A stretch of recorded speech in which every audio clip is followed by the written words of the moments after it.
Hi, I'm here. I'm live. I have landed back in Mexico after getting up at 2:30 in the morning to catch an early flight and whew, needed a bit of a nap when I got here. Anyway, today we are talking about boundaries, trusting yourself to set better boundaries.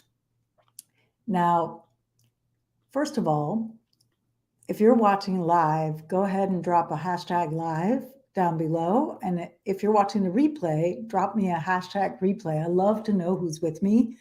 And if you have any questions at any point, just drop them below or you can message them to me. And if you're interested in receiving the show notes or having access to the show notes, which I actually post in my free group, you can access that by dropping the word notes down below. And I'm going to come over here to the comments because I'd love to see who's with me live. If we haven't already met, I'm Marie Elizabeth Molly, and I'm going to adjust my camera so I'm a little closer. I'm Marie Elizabeth Molly, and I'm a relationship transformation expert, which means that I show people how to create more loving and connected relationships that support their growth, that support them in feeling and being more powerful in the world. To me, relationships are one of the most powerful growth paths that we have. They really show us our stuff. And the more we learn how to approach them in such a way that we're receiving the learning that we need to receive from how our interactions are unfolding, the better they get. Let me hide this. Now I'm going to come back to the comments. Again, if you're watching live, I'd love to know. Hey, Dana, good to see you. Welcome. So today's topic is trusting yourself to set better boundaries. And the truth is that boundaries can be complicated until they're not. But setting better boundaries, we all know, we hear all the time that they help your relationships, our work, our life overall. It helps us stay clear. It helps us have smoother interactions. But what happens for a lot of us is we have competing impulses inside that sometimes make sticking to our boundaries hard. And when that's the case, often that can affect our self-trust. And I've noticed that most people struggle with setting boundaries because they feel like other people aren't going to like them, that other people like the fact that they're available, that they're helpful, that they're, maybe you're the person who is the rock in your community and everybody calls you when something goes down, and maybe you like that. Well, if that's the case, it's going to be hard to turn off your phone at night, right? So I want to offer you this idea that when you don't set boundaries well, or when you don't honor the boundaries that you've set, not only do you suffer, but it actually ends up creating friction in your relationships. You get resentful, you might get overwhelmed, and other people can feel that that's happening, and maybe they don't know why, because they're like, well, you said you could do this, why does it feel so shitty? So when you finally muster the courage to set boundaries,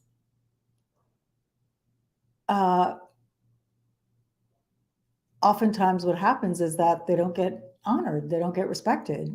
And part of that is because you don't hold them clearly or well. So we're going to talk a bit about that.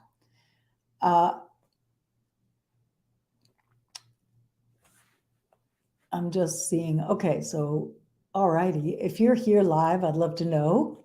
Drop a live in the comments or say hi. I'd love to know that you're here. And like I said, I woke up at 2:30 this morning to catch a cross-country flight back to Mexico, so I'm a little loopy. And we're going to talk about boundaries. All right. So the first thing is we get so many messages from the outside about the boundaries we should hold, what we should be doing, all the shoulds. And that may or may not actually be true for you. So step one is to take time out with yourself to work out what your boundaries actually are for you. And the way you do that is by noticing, often the way you figure out your boundaries is by noticing when they feel transgressed. Until you get a clear sense of where they are. Beautiful. Dana says, I had to assert my boundaries on a first date the other day. It was really hard to do, but I did it and I felt so proud of myself. Exactly. When we actually uphold a boundary, it feels super good. But until we know clearly what our boundaries are, it can be a little bit fuzzy. And so the first step is to take time out to work out what your boundaries truly are. And for different people, they might be slightly different. Your friends might be able to come in closer to you in certain ways than a first date, for example, or than a family member, etc. So step one, get really clear about what feels best to you. My favorite quote, I have two favorite quotes about boundaries, and the first one is by Mark Groves, and it goes like this: walls keep everybody out. Boundaries teach people where the door is. Ideally, a boundary is not a wall. A boundary is, according to Prentice Hemphill, so now I'm going to paraphrase my other favorite quote about boundaries, which is, boundaries are the distance at which I can love you and myself simultaneously. So the idea is that by being clear about your boundaries, it allows you to open the door and let people in. So boundaries, as I see it, are less about, hard line in the sand and never cross this or else you're out. That's more like a wall. Boundaries are an opening by which I can love you and me at the same time. Because if I'm doing things for you, but abandoning myself, that's actually not loving you and me at the same time. That's loving you over me. And that's never really a good recipe for long-term happiness in relationship to other people. Because eventually you're going to have to change that, and then that can be a royal mess. So step one, take time to work out what your boundaries truly are. And I mean yours, not what the culture tells you. For example, there's a lot of stuff around sex, right? Oh, you should never have sex before the third date. In some traditions, you shouldn't have sex till you get married, right? But maybe that's not true for you. Maybe that's something you were taught, but you're someone who goes more with the flow and who wants to feel what feels true for you. Maybe you need 2 dates, maybe you need 5 dates, maybe you want to have sex on the first date. But as long as you're being true to you, you're good. Step two is, and this is the most challenging part of a boundary, is to embody the person who has the boundary. What does that even mean? What that means is, and this is something I've seen over and over again in myself and my clients, that as you embody the boundary, you have to tell people less and less what it is, because you have a field, you create an energetic field in which that just is. So when I made a decision 8 years ago to stop attracting unavailable men, I made that decision. I got tested a bunch of times on that decision, because that same kind of man would show up as if the universe is kind of like, oh, you don't want to attract unavailable men? Here's another one. Let's see what you do. And I would have to stop things before they got too far, before I got emotionally invested, because I was committed to no longer repeating that pattern. In this way, it's much more about the energetic embodiment of the treatment and behavior and boundary that you have and want the way you want to be treated than it is about laying down the law. And what I found was, after I made that decision and I no longer made other people wrong for being the way they are, I just became a no to that behavior, to that kind of person, without making them wrong for it. Available men started showing up. Isn't that amazing? So this is the hidden part of boundaries that's so linked with self-trust, because it's self-work. It's the work with yourself that allows you to embody the boundary successfully. Now, again, when you're learning how to set boundaries or how to be a boundary to certain behavior, notice what situations tend to have you abandon that. That's going to be your clue as to where the work lies for you. Again, there is no prescriptive, communal, rationale or boundary that fits everybody. It's between you and yourself, what you'll tolerate, what you want, what you don't want, how you can open and love others and yourself at the same time. The key part is the self-love piece, right? When I finally decided, you know what, I'm not going to attract unavailable men anymore because I value myself enough not to get into an unrequited situation and hurt my heart in that way. And I stopped blaming them for being who they are, which is a key part of it. Oftentimes we abdicate our personal responsibility with the boundary and we look outside to blame other people for transgressing it or for being the way they are. And that's just not a winning game, and I don't recommend it. And it's a hard pattern to break, so be gentle.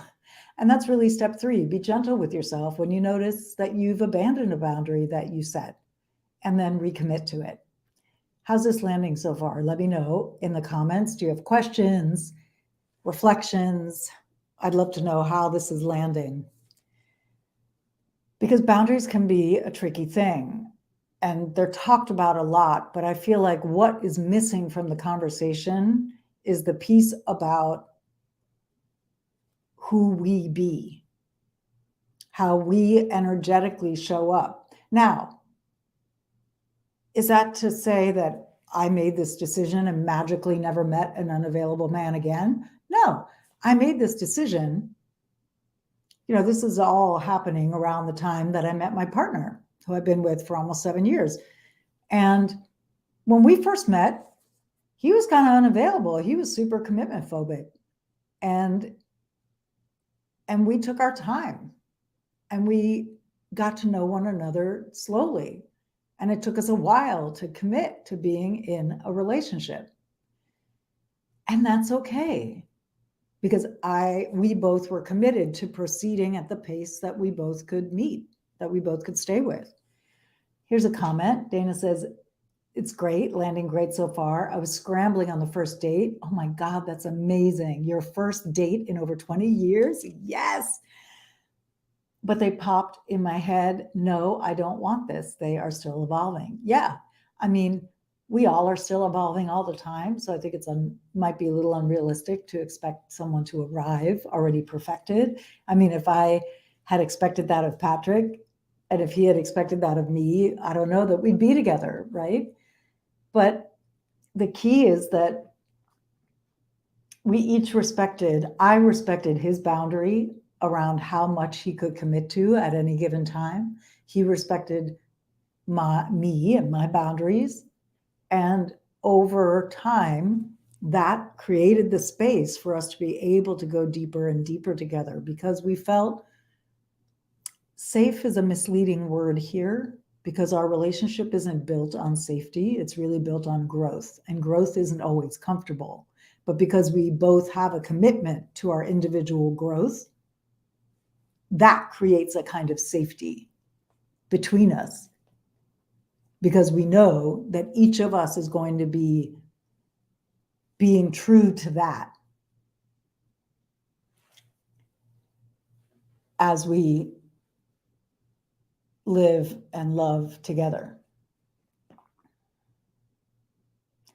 So how do you embody your boundaries better? How do you, I want to speak about this self-trust piece because, for example, and again, I'm just getting like real and intimate here. So for me, I can think of multiple times in the past when I was dating where I would go on a date and I would go in with no intention of having sex. Maybe this is someone I'd been dating a while or just a friend that I was out with or whatever.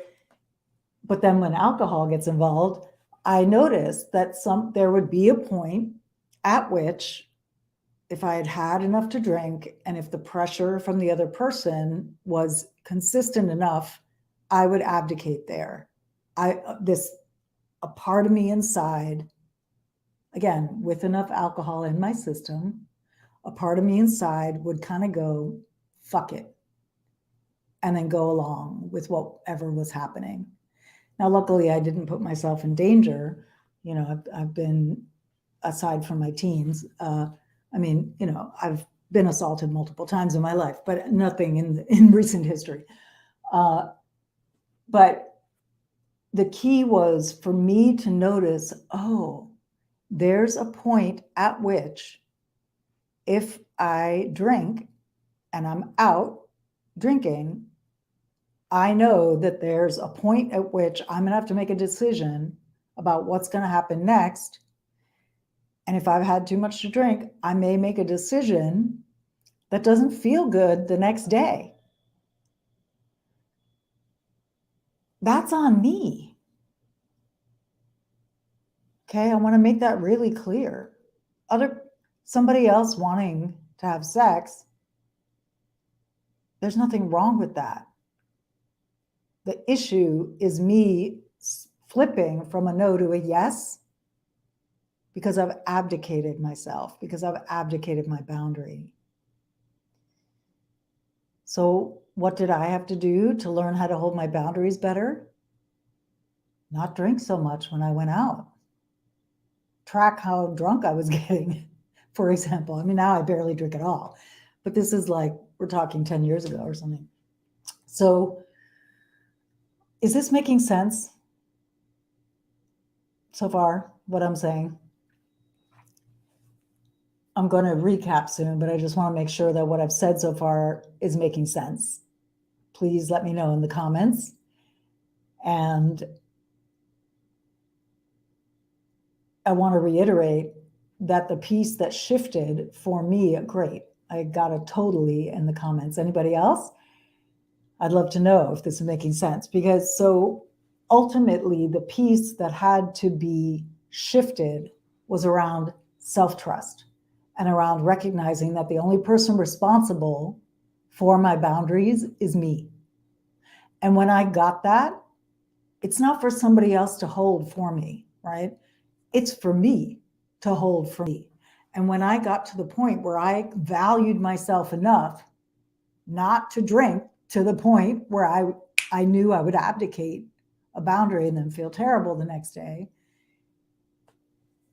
Once I valued myself enough to take care of myself there, to not drink that much, to go home at a reasonable hour, whatever it is, things started changing.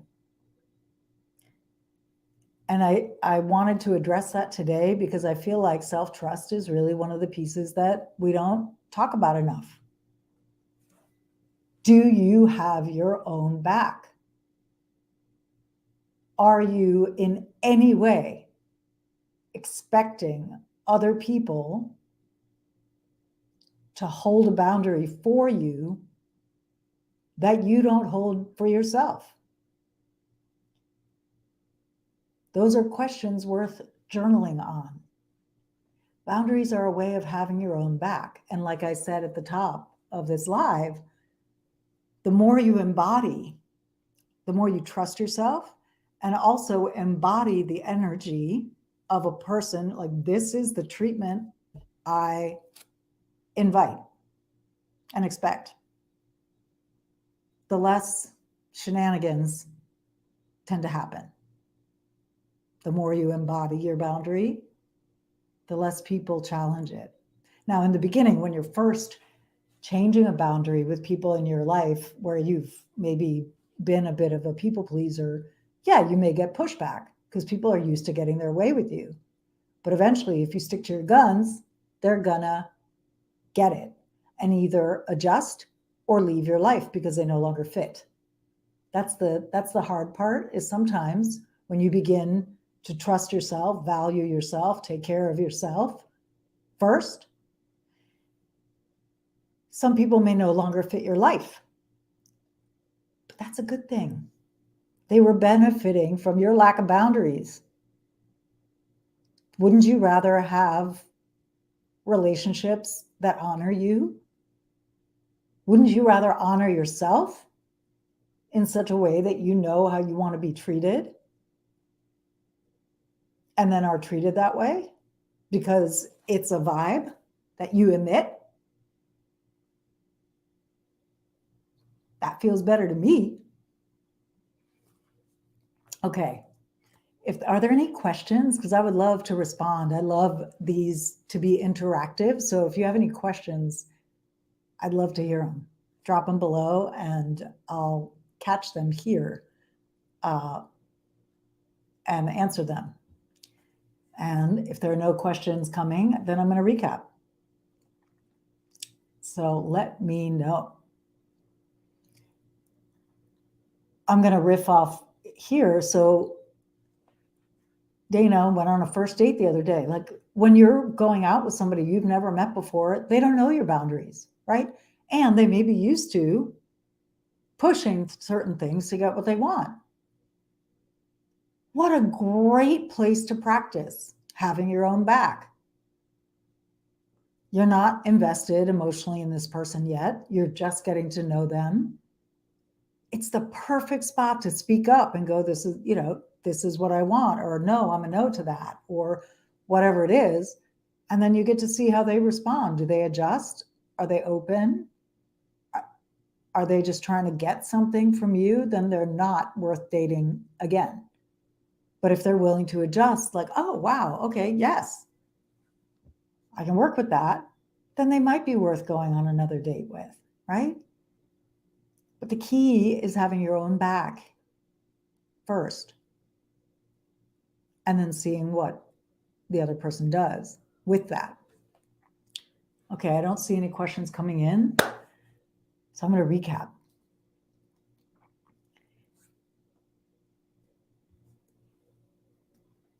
You know that setting better boundaries in your relationships and work allows you to make powerful strides forward in your life. But sometimes it's hard to trust yourself to actually stick to it when your boundaries get challenged. Many people struggle with setting boundaries because they feel like they're going to let somebody else down, or they worry that if they say no or they assert the boundary, somebody might see them as selfish or unkind or high maintenance. And the truth is that when you don't set boundaries and you don't embody the boundaries that you set, not only is it rough for you, it's also rough for other people because you tend to get resentful of them because they don't know where the line is. So they cross it and then you're mad, but they didn't know where the line was. So is it really their fault that they crossed it? I'm not sure. So when you finally muster up the courage to set boundaries and embody them, the beautiful thing that happens is that people tend to respect them. And you get to see really quickly who's worth keeping in your life and who's no longer a good fit. So the first step is to take the time out with yourself to work out what your boundaries actually are. Examine what you've been taught by others that you should want as a boundary, and work out if that's true for you. So when you're clear about what your boundaries are and you do the work to embody them, which is step 2, embody the person who has those boundaries. In this way, you have your own back. And by being a person who has their own back, that tends to be reflected by others back to you.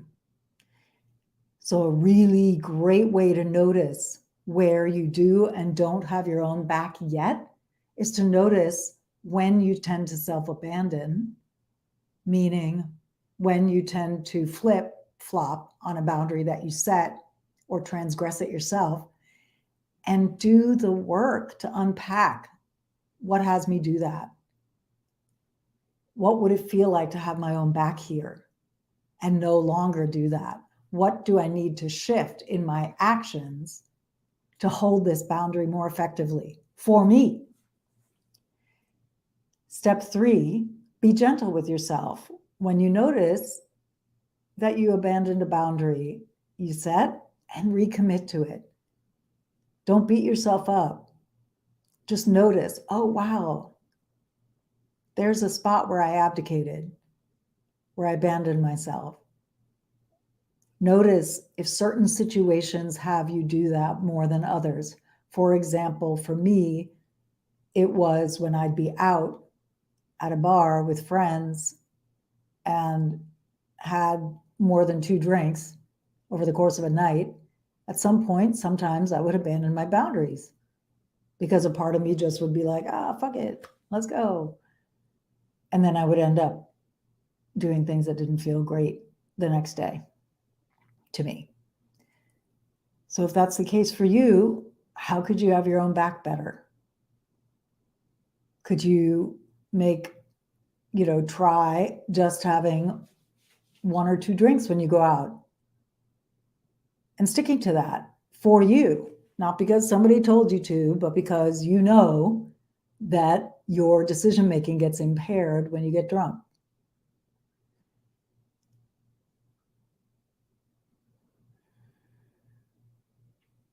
Ultimately,